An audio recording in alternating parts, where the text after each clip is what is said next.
Defamation. Defamation means an attack on the reputation of a person. It can be defined as the publication of a statement which tends to lower a person in the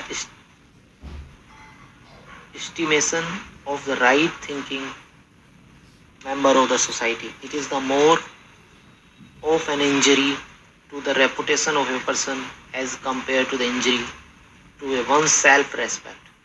Defamation is described under the two heads. 1. Libel. 2. Slanders. Both libel and slanders are treated as the crime. Section 499 of the IPC treats them as an offence. Requisites of the defamation. Requisite of the defamation. Following elements are necessary to constitute defamation. A. The word spoken or written must be defamatory. B.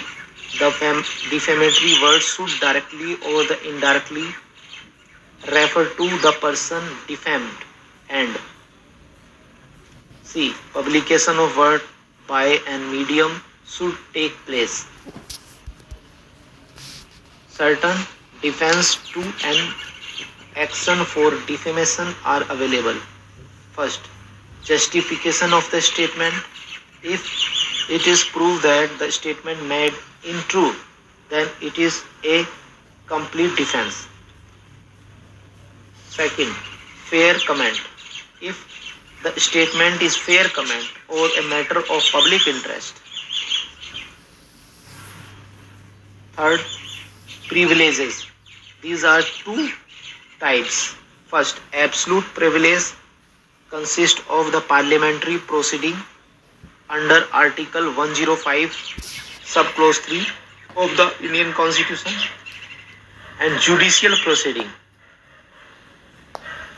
B. Qualified privilege consists of a situation when the statements are published with malice. Points to remember. Defamation means an attack on the reputation of a person. It tends to lower the image of a person socially. The injury is more to the reputation than to the self-respect of the person. Defamation consists of libel as well as slander. Libel is somewhat defamation in permanent form, and slander is in transient form. In India, defamation is both tort as well as crime. Section 499 of IPC provides for the penal punishment for the defamation. Defense against the defamation are justification of the statement, fair comment, and certain privilege. In nudo are those words which appear innocent but certain some secondary or latent meaning which is defamatory. Intention is not an necessary element to constitute defamation.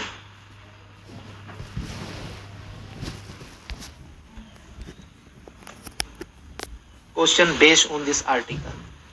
78. Defamation means attack on the person's self-respect, attack on the person's reputation. C. Both A and B or none of the above. And the answer of the 78 is B. 78 is B. Attack on the person's reputation. Question number 79. Defamation consists of A. Libel and slander. B. Only libel. C. Only slander. D. None of the above. And the answer of the 79 is C. B. A. Libel and slander. Because in India, both libel and slander are come under the purview of The defamation. क्या करना है इसको? नहीं दे दो. Defamation tends to lower the image of a person. A. Commercially. B. In his political life. C. Social life. D. Both. In his political life and social life.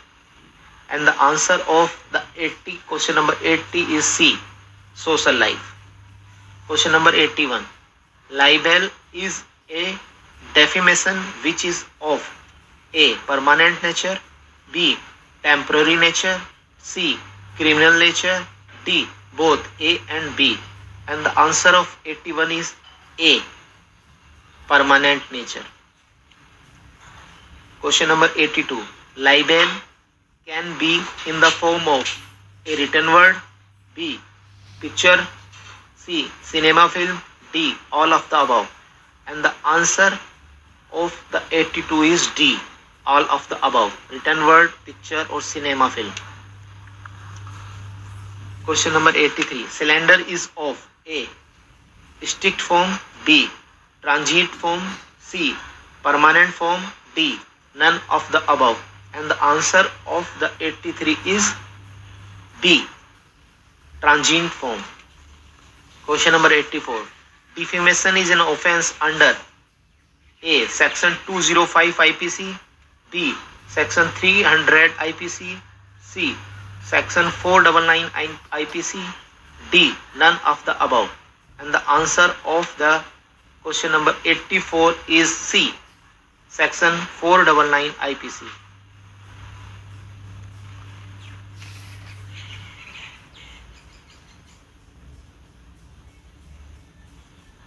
Question number 85. In Indian, defamation is A. Tort.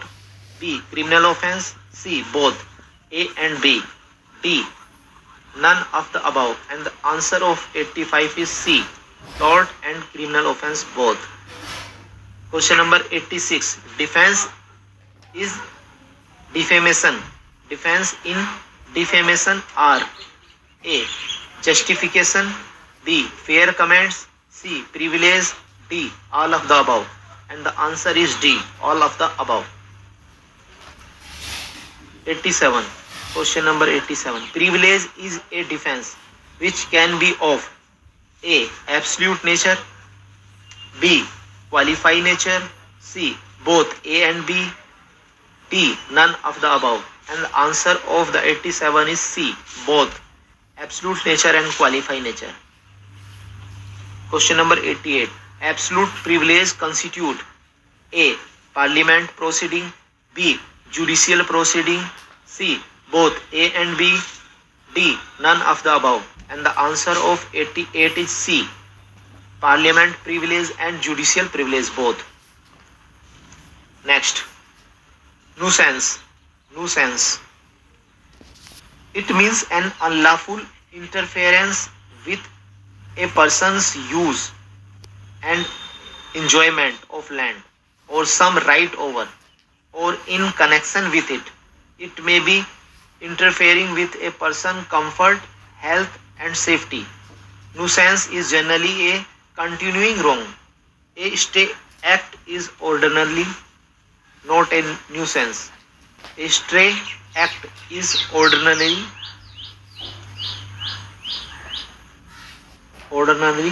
not a nuisance. Kind of nuisance. Public nuisance. It is crime. It means interference with the right of public at large, such as brothel keeping, digging a trench on the highway, etc. Private nuisance. It is a civil wrong. There is tortious liability and a person can be sued in tort. There are two main defense in an action for nuisance. A. Prescription. B. Statutory authority. Points to remember. Nuisance means unlawful interference with person right on the land. It means interfering with comfort, health, safety of a person. Nuisance are public nuisance and private nuisance. Defense in nuisance are prescription and the statutory authority.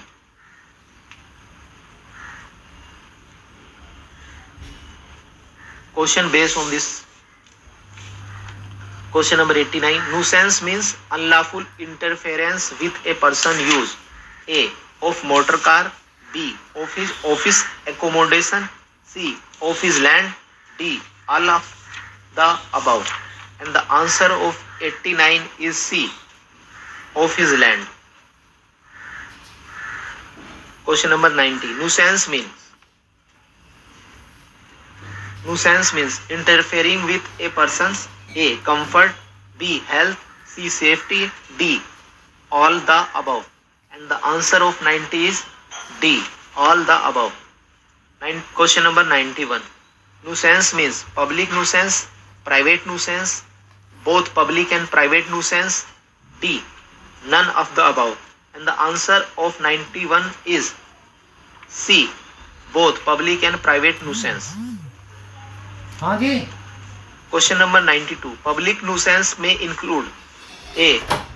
Brothel keeping, D. Digging trench on the highway, C. Both A and B, D. None of the above. And the answer of 92 is C. Both brothel keeping and digging trench on a highway. Question number 93. Private nuisance is A.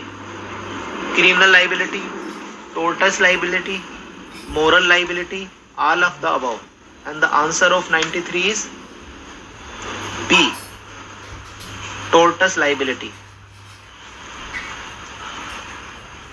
Question number 94. The main defense in an action of nuisance are A. Prescription, B. Statutory action, C. Both A and B, D. All of the above. And the answer of the 94 is C. Both prescription and statutory action. Question number 95. In private nuisance, a person can be sued A. Under Tort, B. Under Evidence Act, C. Under Transfer or Property Act, D. Under Population Control Act. And the answer of the 95 is A. Under Tort. Next, negligence. Negligence means a conduct of a person which creates a risk of causing damage. In a case of negligence, the person has to prove that the person negligent of a duty or of care to him made a breach of that duty and that he suffered damage as a result of it. There are three components: of a duty of a care to him, made a breach of that duty, and that he suffered damage as a result of it. Duty to take care means that one should behave as a responsibly careful man would behave in a similar circumstances.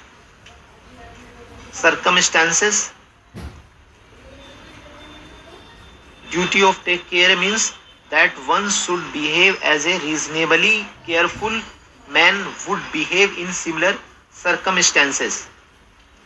Res ipsa loquitur. Res ipsa loquitur. It means the things speak for itself. In his situation, such as accident, etc., the person is not required to prove negligence. Defense to negligence. The defense available against a Negligence Act are: first, contributory negligence; second, voluntary assumption of risk; and third, express contract. Rule of the first opportunity. According to this rule, when two persons are negligent, then one of them who had last opportunity of avoiding the accident taking ordinary care should be liable for the loss who had the last opportunity. The points to remembers. Points to remember. Negligence means the conduct is such that it might cause damage. Negligence means the conduct is such that it might cause damage. The duty to take care means to be careful and behave responsibly. Res ipsa loquitur means the things speak for itself. In the case of res ipsa loquitur, a person is not required to prove his negligence. Defense available against negligent act are contributory negligence, assumption of the risk, and express conduct. Question based on this article. Question number 96. Negligence means A. The conduct might cause damage. B. The conduct might not cause damage. C. The conduct is too safe to cause damage. D. All of the above. And the answer of the question or this question number 96 is A. The conduct might cause damage. Question number 97. Plaintiff has to prove that the defendant A. owe a duty to take care. B. There is a breach of the duty. C. Damage has been caused to him. D. All of the above. And the question answer of the 97 is D. All of the above. Means owe a duty to take care. There is a breach of the duty and damage has been caused to him. Question number 98. Duty to take care means A. To be careful. B. To be dutiful. C. To be responsible. D. All the above. And the answer of the 98 is D. All the above. To be careful, to be dutiful, and to be responsible. Question number 99. Res ipsa loquitur means A. Things never speak by itself. B. Things speak by itself. C. Both the above. D. None of the above. And the answer of the 99 is D. Things speak by itself. Question number 100. In res ipsa loquitur, a person has A. To prove his negligence act. B. Not to prove his negligence act. C. Got full freedom to do what he wants. D. Right to kill. And the answer of 100 is B. Not to prove his negligent act. Question number 101. In negligence, the defense are A. Contributory negligence. B. Voluntary assumption of risks. C. Express conduct. And D. All of the above. And the answer of 101 is D. All of the above. Contributory negligence, voluntary assumption of risk, and express contract. Question number 102. Contributory negligence means A. Voluntarily getting hurt. Contributing in negligence. B. Hit in vengeance. C. Voluntarily causing hurt.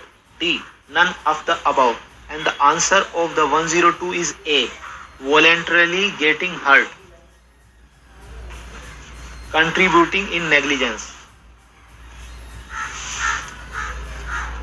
103. In negligence, the burden of proof is upon A. Defendant. B. Plaintiff. C. Both A and B. And D. None of the above. And the answer of the question number 103 is B. Plaintiff. Question number 104. In negligence, the defendant has A. Duty to be protective. B. Duty to take care. C. Duty to more rigid. D. All of the above. And the answer of the 104 is D. All of the above. Duty to be protective. Duty to take care. Duty to be more rigid. Next, the law of contract. The law of contract. Nature.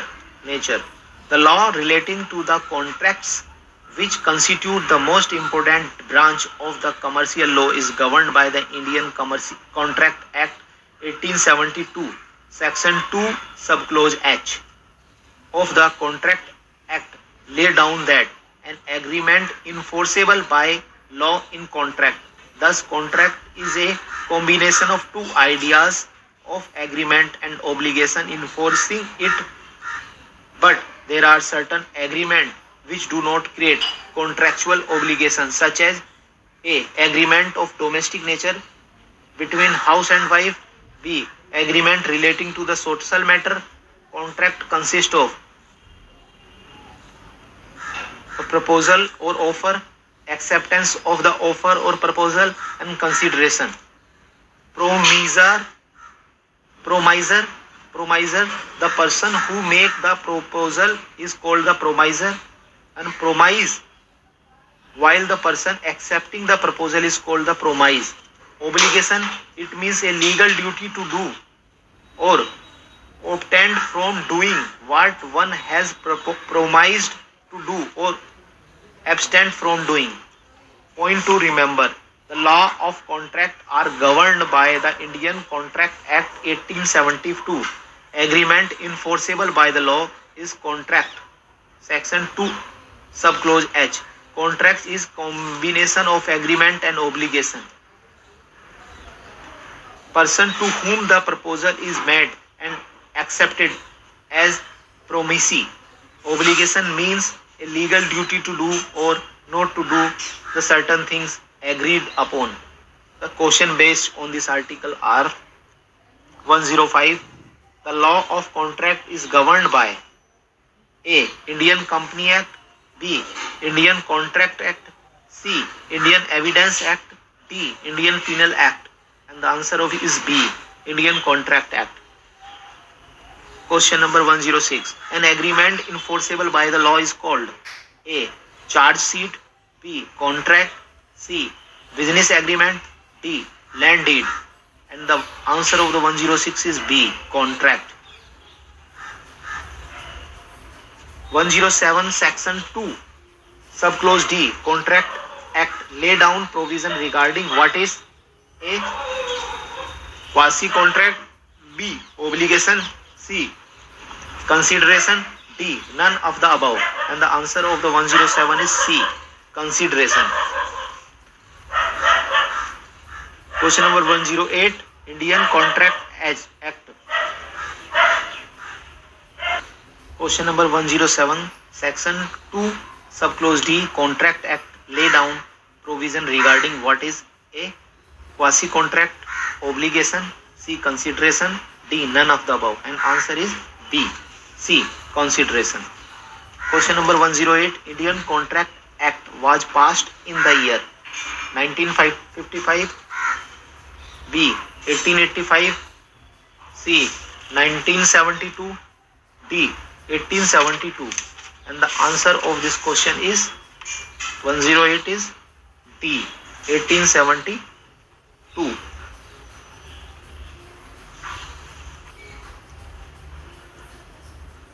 Promiser is a person A. who make the proposal. B. who accept the proposal. C. both A and B. D. none of the above. And the answer of 109 is A. who make the proposal is called the promiser. Question number 110. Person who accept the proposal is performer. B. promiser. C. promisee. D. none of the above. And the answer of 1010 is C. promisee. Next, essential element. Essential element. A valid contract includes following ingredient. A valid contract includes following ingredient.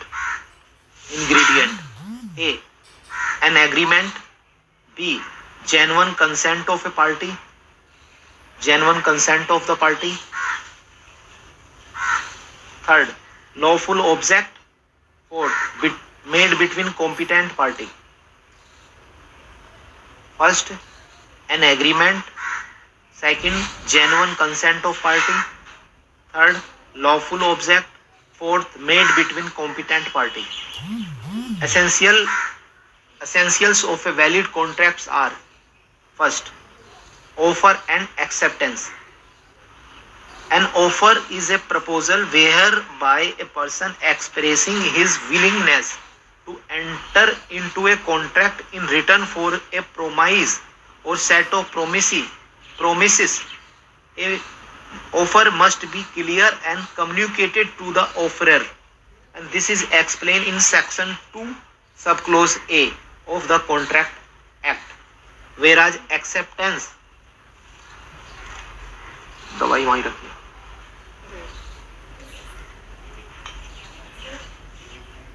अंदर अंदर, whereas acceptance under section 2 subclause 2 B of the Contract Act means when a person to whom the proposal is made signify his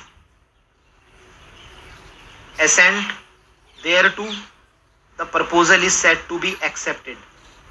Thus, when offer is accepted, it becomes the valid contract.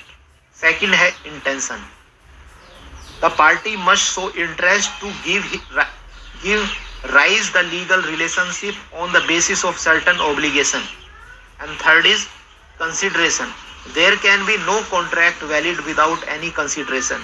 Section 2 subclause D lay down the scope of consideration. It is an act of forbearance of one party and the promises. It is an act of forbearance of one's party and the promises for which the promise of the other party is sought. The privity of contract. Privity of contract means a stranger who is not the party to the contract cannot enforce it. 4. Minor person of unsound mind are not legally capable to contracting. 5. The contract of the object of the contract is not illegal or opposed to the public policy. Points to remember. A valid contract contains an agreement with consent of the parties supported by some kind of the consideration for a lawful object. This agreement should be between competent parties. An offer is proposal under section 2 of subclause A. Acceptance means giving assent of the acceptance to the proposal. Section 2 subclause B. When offer is accepted, it is valid contract. The party must show the interest in the entering a legal relationship. No contract without consideration. Section 2D. Privity of the contract means a stranger cannot enforce the contract. Minor person of unsound mind are incapable to contract. The object of the contract cannot be unlawful. Question based on this article. 10111. Question number 111. A valid contract contains A. An agreement. B. Consent of the party. C. Lawful object. D. All of the above. And the answer of this is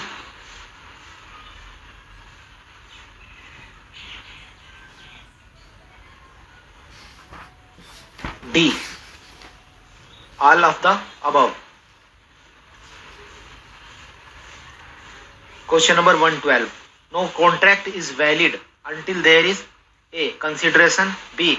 Competent party. C. Both A and B. D. None of the above. And the answer is C. Both of above. 113. Question number 113. As offer is a proposal to enter a contract in return for A. Promise. B. Set of promises. C. Unlawful object. D. Both A and B. And the answer of 113 is D. Both A and B. Promise and set of promises.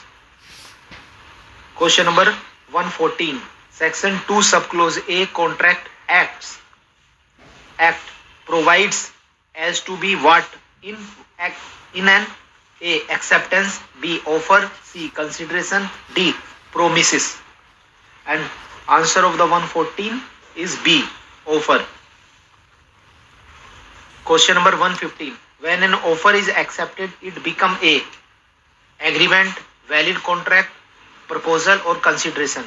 And the answer of 115 is B, valid contract.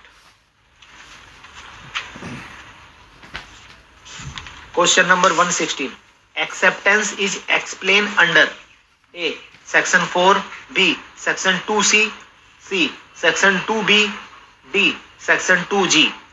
And the answer of the 116 is C, section 2B. Question number 117. Intention must give rise to A illegal object, B, legal relationship, C, an agreement, D, none of the following. And the answer of the 117 is B, legal relationship. Question number 119. Consideration is essential element of A, proposal, B, acceptance, C, valid contract, D, none of the above. And the answer of the 119 is C, valid contract. Question number 120. The principle that no stranger can enforce the contract is known as res judicata, B, privity of contract, C, both, A and B, D, none of the above. And the answer of the 120 is D, privity of the contract. Question number 121. Person who cannot enter into a valid contract are A, minor, B, person of unsound minded, C, lunatics, D, all of the above. And the answer is 121, D, all of the above. Question number 122. The object of the valid contract can be A, unlawful, B, lawful, C, expensive, D, none of the above. And the answer of 112 is C, B, lawful. Next, void, voidable, illegal agreement. Void, voidable, illegal agreement. Under certain circumstances, the agreement entered upon by the parties